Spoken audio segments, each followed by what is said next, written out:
welcome, according to Kinison, and I am your host, the illustrious host, your man, Bill Kinison, and I'm excited to be here this morning. And we are once again in my daughter and son-in-law's beautiful home. And Sherry will be back this afternoon. I guess she's tired of hiding out, and she figures it's safe enough now. She don't want to go to Facebook jail with me. And but she's had a great week. I guess over a week, Ginger. Gosh, it's been like 10 days or something. With her friends, that they had planned this trip for over a year. And I'm sure that when they flew back and Sherry and our good friend Sandra is driving here, I'm sure there was a lot of tears. But she's also excited to see her grandchildren, and her grandchildren are happy to see her. And I'm happy. I'm going to be happy to see her. I'm gonna put my foot down and go, no, there isn't any more trips that's going to be this long without me. Because it's been hell, folks. I had to do my own wash. I had to make the beds. I had to wash the dishes. It was hell. And but I'm glad to be here this morning. And we've had quite a week with Sherry gone. First thing is we had a very, very, very close friend of actually just about the time Ginger was born. So that's been, what, 23 years ago? Or somewhere in there. Yeah, sure, I agree. I'll take it. But we've known Judy and I had been friends, and Sherry, for almost 40 years, folks. And she's was a believer, and there was no surprise. She knew what was coming, and I think she was actually looking forward to it. And I talked to her 2 days. She wasn't really able to say anything back to me on the phone, but they put the phone down, and then I talked to her 2 days before she transitioned. Sherry talked to her about 2 hours before she transitioned. And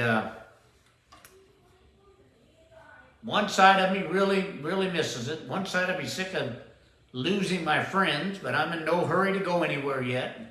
And the other side is I rejoice. I sincerely rejoice with Judy. Somebody asked me, said, what did you tell her? Well, that's between Judy and me. And but I did express my love to her, and I did express what she had to look forward to. And so for Judy Tenuta, God bless her. God bless her comedy. She made a lot of people happy. A lot of people happy. And she was a friend. Her and her mother actually hung out with Sherry's mother and my mother and us.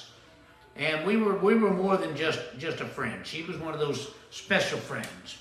And so, but I wanted to let you know that she had transitioned this week, actually on Thursday.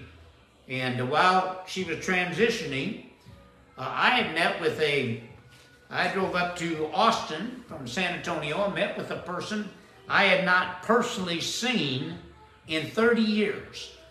Another close friend, even though we talked a lot in the 30 years, and probably not a month went by we haven't talked, and sometimes there were several times in a day that we would talk. But I got to Holly Gleason, one of the best journalists and authors I've ever met. And I got to meet with her. The reason I'm telling you about her is she had a function up there, and then afterwards we went to a restaurant, just the two of us, and sat and talked. And it's interesting that you would think, since we hadn't seen each other in 30 years, we had a lot of stuff to talk about. But you know what we talked about? Because she watches our program. She watched our program the week before and wanted to render her opinion of free will. Free will. So we actually talked about the message that we teach. Of all the things we could have talked about in 30 years, that's what we talked about. And you that didn't get to watch last week's program, you need to go back and watch it. It's a fantastic program. Talking about free will, before I get into our message today, talking about free will. I was listening to the radio, and on the radio they were talking about abortion, and even though it's not a Christian program, it was really very Christian, and the Christians were calling in, and one lady called in, and she said, I know people have free will to choose whatever they desire to do. But if you choose, and she's talking about abortion, if you choose to have an abortion, you're going to go to hell. And I remember listening to this radio and trying to keep my truck from going off in a ditch somewhere, and I wanted to just yell through the radio, that's not free will. If there are conditions or restrictions to what you can do, it's not free will. Free will means He gives you free will. You control your life. I want to talk this morning, and I want to speak on the subject of seek to be the change. Seek to be the change. You see, there's no such thing as death. There is none. Death is simply the name we have given to the experience of your soul transitioning from one existence to another existence. We just put that name on there, death. But there is no such thing as death. Death, as we call it, or that transitioning, is a miracle. It's a miracle.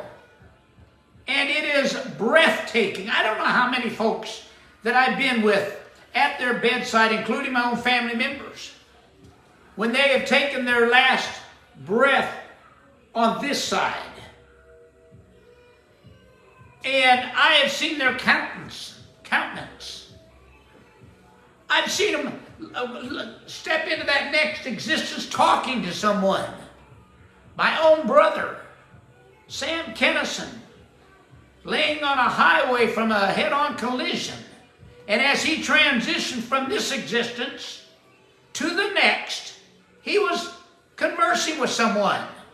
I think someone that told him, it's time to go, I'm here to welcome you and all of your family and all your friends. We're here to welcome you. You see, you are not your body. Now, this is going to be heavy stuff in a bit. I think every week is heavy stuff.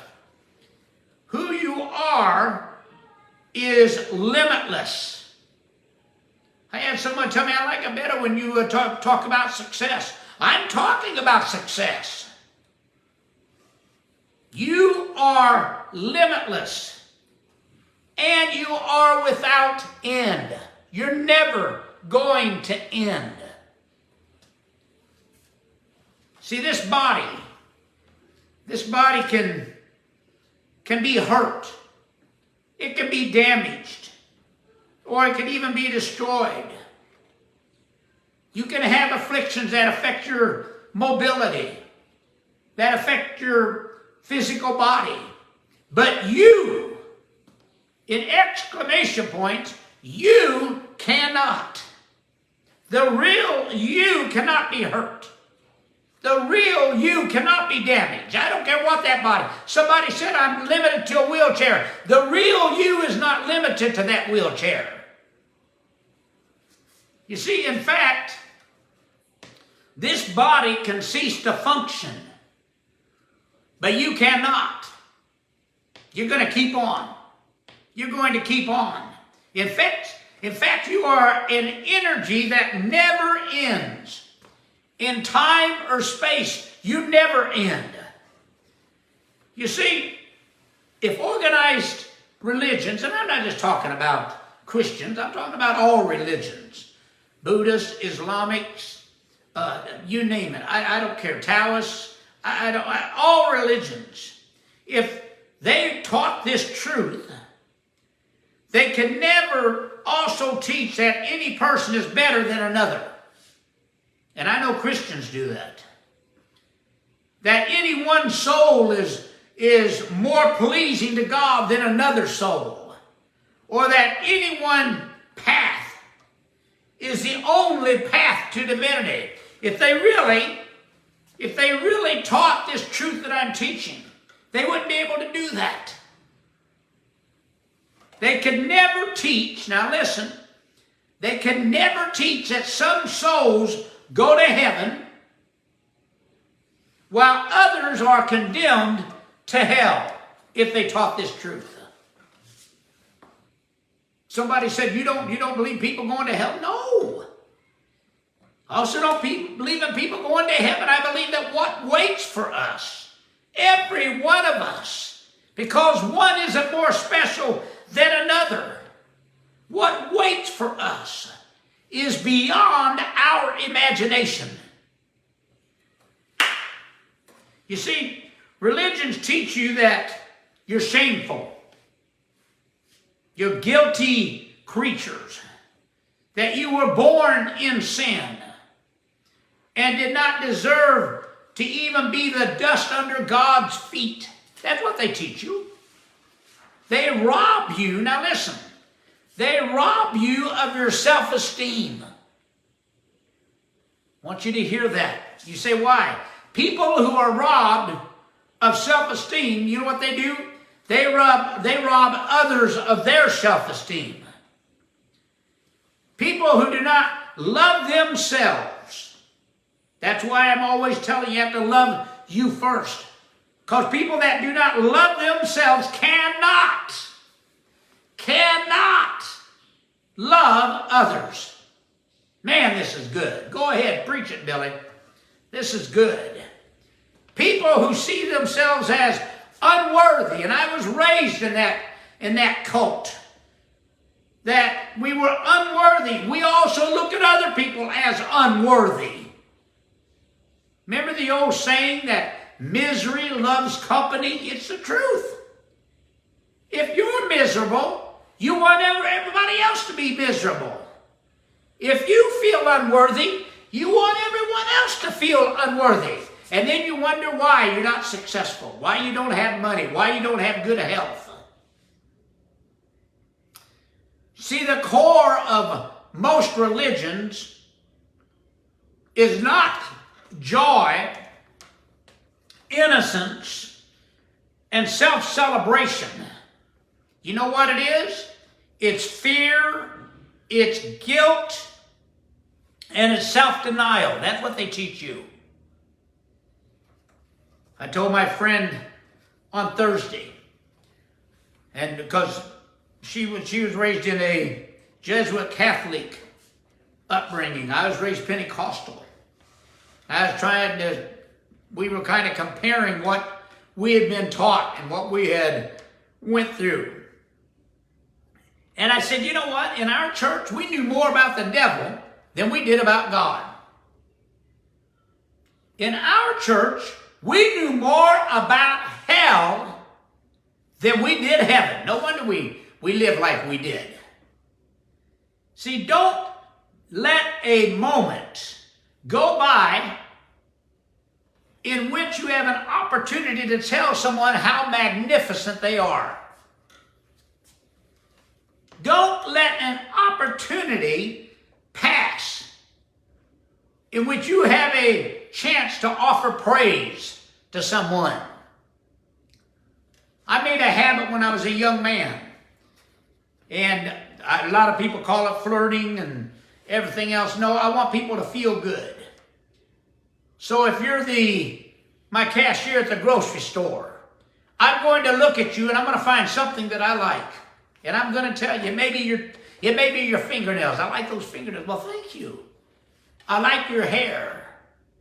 I like that dress. Now, I'm not trying to flirt with them. I want them to look at themselves and feel magnificent, if not for just a moment.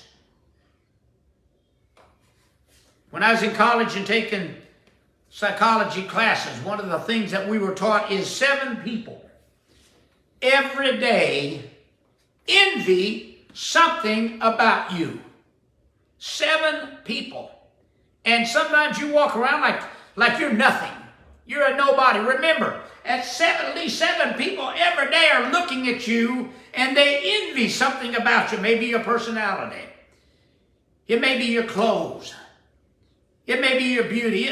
Whatever it is, they envy that about you. Give people the gift of self-esteem, and you will have given them a gift that many cannot find a way to give themselves. And when you do, and when that awakens in them, then they can say, "Amazing grace. I once was lost, but now I'm found." Why? They found them, and they found them to be a magnificent person. You see, to change other people's behavior, change people's ideas about themselves. You want to change their behavior? You want to change how people act? Change their ideas about themselves. If you think you were born in sin, I want you to stop and think about this, because that's what we were told in our church. We were born in sin and raised in iniquity. And once we came to the age of 12, Mom and Dad couldn't do anything for us. We were at the age of accountability. So at 12 years old, if you happened to die and wasn't in good terms with God, you went to hell. 12 years old. How barbaric. How fearful is that? So if you think you were born in sin, you think you're a sinner now. Somebody said, "Why don't you ever make altar calls?" I don't have any sinners. Everyone I know is a child of God, made in His likeness, made in His image. But you think you're a sinner now, and you always will be. Well, let me tell you something. How are you most likely to act? Because I came to a time in my life as a teenager that I couldn't pay the price, as they would tell us in church. I knew I couldn't. I had resolved myself that I was going to go to hell. And if I'm going to hell, I might as well enjoy the trip. I might as well enjoy the ride. But then one day God let me know, first time He ever spoke to my heart. He let me know down in my heart at one of the worst conditions of my life. I had a big hangover. Yet God spoke down in my heart. I wasn't religious, I wasn't anything, but I knew that God was talking to me. And He told me that I was His son. And that I would change as I realized His love. That's what changed me. I want to tell you this morning. You are an angel. You are an angel. You are an angel for whom someone is waiting for today. You're their angel. You're a elitist, exclusivist. Religion have not served you, but they have created a great misunderstanding. Because the core message of those religions is a message of separation from God. When the reality is, now listen folks, I know this is tough. That's why I usually, or not usually, but I need to start doing it again, asking you to lay the foundations of your belief aside for 30 minutes. Then if this doesn't work for you, go back and do what you were doing. But the reality is, you are eternally unified with God. Man. Somebody said, "You don't know how mean I am." I don't care how mean you are. You don't know how ornery I am. I don't care how ornery you are. You are eternally unified with God. Did you ever stop to think that there has not been an expansion of your theologies in 100 generations? In other words, Do you realize that the way you believe isn't just you?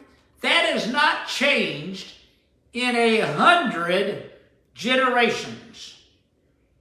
The time has come for you to confront yourself at the level of your beliefs, of what you believe. It's going to take courage. This will require so much courage because your beliefs form the basis of who you think you are. So who do you think you are?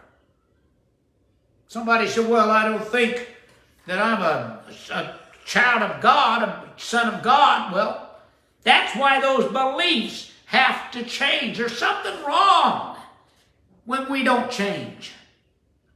You see, the time for individual gurus, the time for masters, like we had in Jesus, and like we had in Gandhi, and we had in the Buddhist, and all that. Those masters, the teachers, the charismatic leaders, the spiritual teachers who come along and change the world is over. There isn't going to be another one come up. There's not going to be another Jesus Christ come up and do all this. There isn't going to be another John Smith that's going to come up and start the Mormon faith. I can go on and name every other religion. There's not going to be another.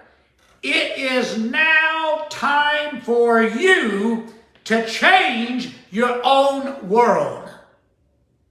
You need to listen to this lesson when we're all through again, because I'm giving you so much heavy stuff right now. You see, you have tools right now that you've never had before. You may be, I'm 73 years old, you may be my age. But you know what? Now you have tools to change everything about your life. The finances, the health, the joy, whatever it would be, the prosperity.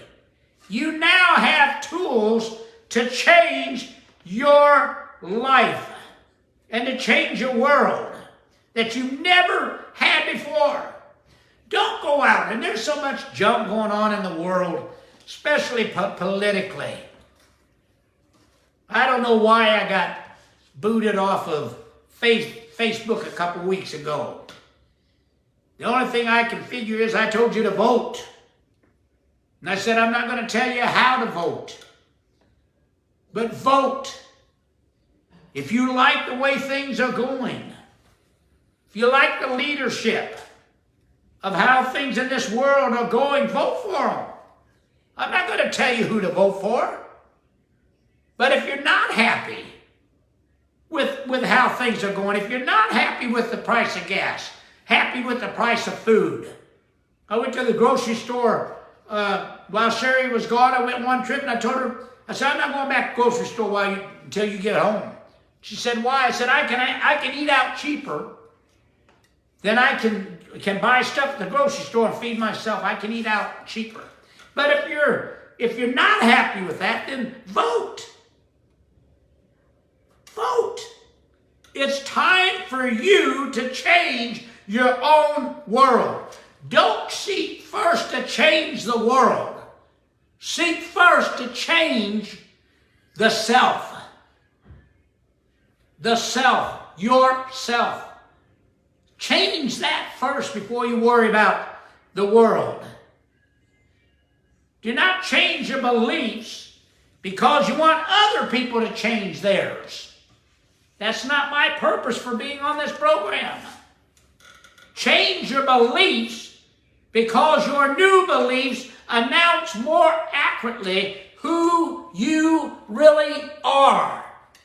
That's the main thing. Gandhi, Mahatma Gandhi, he said, and I'm paraphrasing, but this is essentially what he said. Change is an act of freedom. Change is an act of freedom, not an act of compliance. So when you're just going along, that's not a change. Change is freedom. If you're worried about living up to other people's standards and religion's standards, that's not change. Change is freedom. So seek not, therefore, to change the world. Seek to be the change that you wish to see in the world. I hope you're getting this. I want you to insist on being who you are no matter what the rest of the world is being. I'm not going to change. I've said that so many times on this program. I'm not going to change. I don't care what the world does. I'm going to be me. I'm going to believe in me. I'm going to believe that God will put up a standard in front of me. And when there's nothing, I'll have something. Not only that, I'll have more so I can give to others. There's two things that are your enemies: fear and guilt. Fear and guilt are your biggest enemies. You're afraid of death. Be honest with yourself. You don't have to tell me. But you're afraid of death. But the reason you're afraid of death is because of what you've been told about God. That's the reason. Somebody said, "You're not afraid of death?" No, I'm not. Most people are so afraid of dying that they become afraid of living, that they're going to make mistakes, that they're going to do things wrong, and that's going to change everything, and they're going to end up going to hell. So they're afraid to live. You cannot sustain yourself with fear as your guide. If you live in fear, you will not be able to sustain yourself. Your guide is love. Love must become its guiding principle.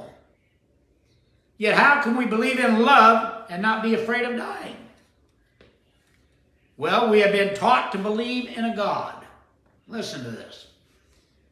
We've been taught to believe in a God who loves us in very unloving ways, who then lets us die, and then he punishes us after we die. That's what we've been taught. I used to listen to my dad preach, one of the greatest preachers I've ever heard. And man, he could preach about hell. But first he would tell us all about the love of God, how much God loved you, and what he has done because he loves you. But then if he didn't get the response for an altar call and to getting people saved that he felt he should have had, then he'd tell you about hell. Sometimes I think he spent more time telling us about hell. But he'd tell us about hell. And even as a child, I go, man, I don't want anything to do with this God. This God's psychotic. I can't trust him. I can't believe him. One hand, he loves me. The other hand, he doesn't love me, and he's going to throw me into hell throughout eternity. Somebody said, well, why didn't you like going to church? That's one of the reasons, because I thought, wait a minute, that's how God is. I don't want to have anything to do with that God. You see, that is why you must change your world at your level of belief. You have to start changing what you have been taught to believe from the time you were born. I said earlier that's going to take courage. You cannot die, and you will never be condemned to eternal damnation. I don't care what you do. Those two things I know for a certainty. You cannot die. Even if you leave this body, you cannot die. The other thing is, and I believe it just as strongly, is you can never be condemned to eternal damnation. That's not God. That's not the God that we know and we've been taught to. My daughter must really be getting excited. She's, oh, wait a minute. No, she's going, it's time to wrap it up. But Ginger, I got like another 3 pages. I'm changing lives here. Mm-hmm. All right, we are going to wrap this up. I can't just leave you hanging with that right there. See, most of the religions have taught the first 3 words of that truth. You cannot die. But yet they have said to you after those 3 words have turned this truth into a nightmare. They have told you that your soul could spend eternity in a hell. And their description of what could cause you to spend in hell, as well as what would cause you to spend it in heaven, has created a hell on earth for you. Man, I've really got so much more to give you. I don't know why my family wants to put these limits on me. I just don't know. But I can tell you this today. You can stop being afraid of God right now. You can have a conversation with God any time you want. Heavenly Father, I thank you for this time that you've given us. I thank you for the truth that you have put in our heart. Lord, let that truth resonate inside every person that listens to me. Let them know they are not a nobody. They're not unworthy. They're not sinners saved by grace. They are children of the Most High, made in the image and likeness of you. Let their life reflect that. And if they need a healing, give them that healing today. If they need finances, let them have a windfall today. If they need joy and peace in their family, let it happen today. Now give you all the praise. Amen. God love every one of you. We're going to be back here next week. And we'll have my sidekick, Sherry, with us. And I'm sure I know she watched last week and probably is going to end up watching this week. And thank you, Ginger, for letting us have your home. She said they're watching from the road. That's what I thought. Anyhow, thank you for letting us have your home. And besides that, I get to see my grandchildren. God love you. I love you. Ginger loves you. We'll see you next week.